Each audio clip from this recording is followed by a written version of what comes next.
وأمي يا أمي كفاك بكاء فدينك يعلو وكل هرى وعرض استبيحا وما من رجاء سوى بإلهي مجيب الدعاء رضيعي بسم الله تمزق الرحمن صوت الرحيم الإله الحمد لله رب العالمين والصلاة والسلام على أشرف المرسلين ثم أما بعد روى الإمام البخاري ومسلم النبي صلى الله عليه وسلم قال بعثت بجوامع الكلم أو كما قال صلى الله عليه وسلم. Le Nabi sallallahu alayhi wa sallam, il dit, comme il était rapporté par Al-Bukhari ou Muslim, j'ai été envoyé avec Jawami al-Kalim. Jawami al-Kalim, ça désigne quoi? Ça désigne la faculté à pouvoir résumer en très peu de mots beaucoup de choses ou beaucoup d'idées. Et ça, on peut le remarquer dans énormément de hadiths, dont ils sont authentiques, dans la sunna authentique. Et depuis des siècles, en fait, les savants de l'islam ont rassemblé dans des livres, justement, ont rassemblé des livres des hadiths qui sont justement de ce type, de Jawami al-Kalim. Donc l'un des premiers à l'avoir fait, donc c'est l'imam Ibn Salah, donc qui est mort au 7e siècle, qui dans son livre, auquel on avait demandé à cet imam, donc dans une assemblée, de rassembler quelques hadiths dont ils font partie de Jawami al-Kalim, donc de ces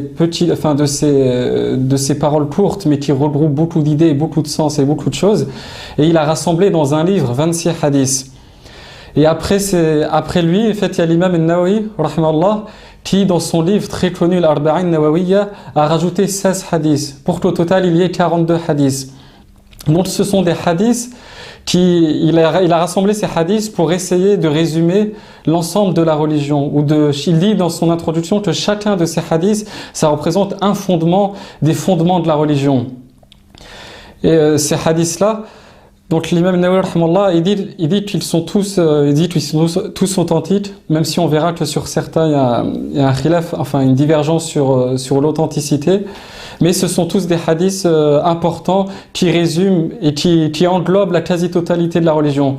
Donc quand je dis la quasi-totalité de la religion, ou la totalité de la religion même, c'est-à-dire qu'on y verra la définition de l'islam, la définition de la foi, la définition des innovations, le bon comportement, la prière, le jeûne, le fait de ne pas mentir, quelles sont les caractéristiques des hypocrites, qu'est-ce que le halal, qu'est-ce que le haram, qu'est-ce que le licite, qu'est-ce que l'illicite, qu'est-ce que les ambiguïtés, etc. Quasiment toutes les questions que vous pouvez vous poser, eh bien, il y a une allusion directement dans ces hadiths. Est-ce que manifester c'est une bid'a? Est-ce que c'est une innovation? Est-ce que mon travail est halal? Pourquoi nos du'as ne sont pas acceptés?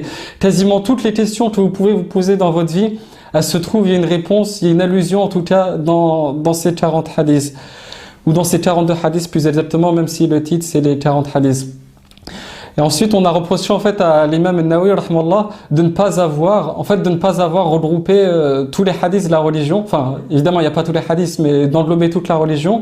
Donc, il y a des savants comme Ibn Rajab rahimahullah, donc qui ont rajouté à ces hadiths, qui ont rajouté 8 hadiths pour compléter en fait ces 42. Il y a parmi ces hadiths justement un hadith qui est connu dans le Bukhari Muslim qui parle sur l'héritage.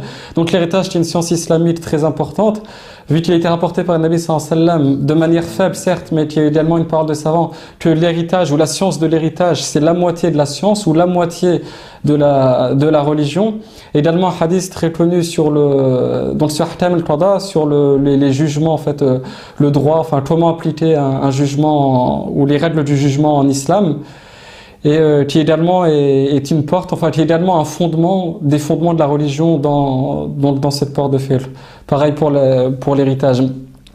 Donc nous dans la continuité, c'est pour ça que dans cette série dans laquelle on va introduire justement les fondements de la religion qui sont même méconnus peut-être même parmi justement des prêcheurs etc. ou des gens qui se revendiquent de l'islam ou qui se revendiquent de la da'wah, des fondements qui sont méconnus même parmi le grand public. On va faire Inch'Allah le sharh, donc l'explication de ces 42 hadiths plus les 8 justement qu'Ibn Rajab a rapporté. À rajouter. Il faut savoir justement que ces livres-là, il est répandu dans quasiment toutes les mosquées du monde. Il est probablement dans la mosquée où vous priez. Il se trouve partout. Il est parfois même distribué gratuitement. Et il a fait l'objet de nombreuses explications. Donc le premier qui a fait l'explication, c'est l'imam Nawawi rahimahullah lui-même. Donc quand même c'est ça, parce que l'imam Nawawi, j'avais oublié de dire, ça reste l'un des premiers justement qui a rassemblé justement 40 hadiths qui résument quasiment toute la religion. Il faut savoir qu'avant, bien avant, il y avait des savants également qui avaient regroupé dans des livres 40 hadiths. Un tel savant, par exemple, qui avait écrit 40 livres sur les mérites du bon comportement, ou les mérites de telle contrée, ou sur l'importance de la science, ou sur les mérites de la lutte dans le sentier d'Allah, etc., etc.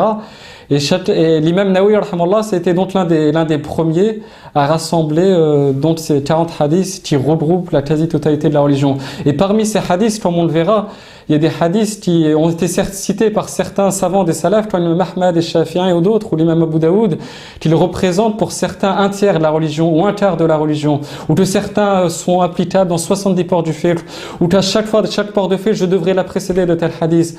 Par exemple, l'imam Ahmad, rahimahullah, il dit, il y a 3 hadiths dans lequel est regroupée toute la religion. Le hadith de Omar ibn al-Khattab dans le Bukhari et Muslim, innamal a'malu bin-niyyat. Donc les actes ne valent que par les intentions. Le hadith de Aïcha radiyallahu anha dans Sahih Muslim et dans le Bukhari, celui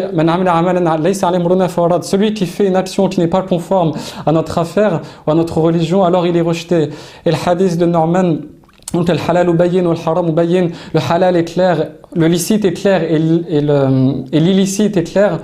Donc il dit que chacun de ces hadiths, en gros, ça représente un tiers de la religion. Et même si vous voyez, vous verrez que presque chaque chose qu'on fait, de toute façon, c'est précédé d'une intention. Donc elle est forcément liée au hadith d'Omar, dont on va faire le sharh au début.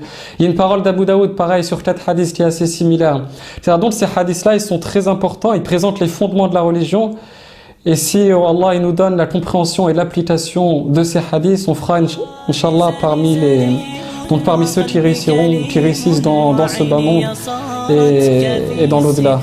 Donc je demande à Allah subhanahu wa ta'ala qu'il nous fasse comprendre donc l'explication de ces hadiths et qu'il surtout qu'on les mette en pratique, ainsi qu'on ne soit pas comme les juifs justement qui ont reçu la science, qui ont eu la science, qui ont appris la science mais qui ne l'ont pas appliquée, et qu'on ne soit pas non plus comme les chrétiens qui appliquent mais sans science, qui n'ont pas appris la science, qui n'ont pas connu les fondements de la religion. Wa sallallahu wa sallam wa barik ala Muhammad, alhamdulillahi rabbil alamin.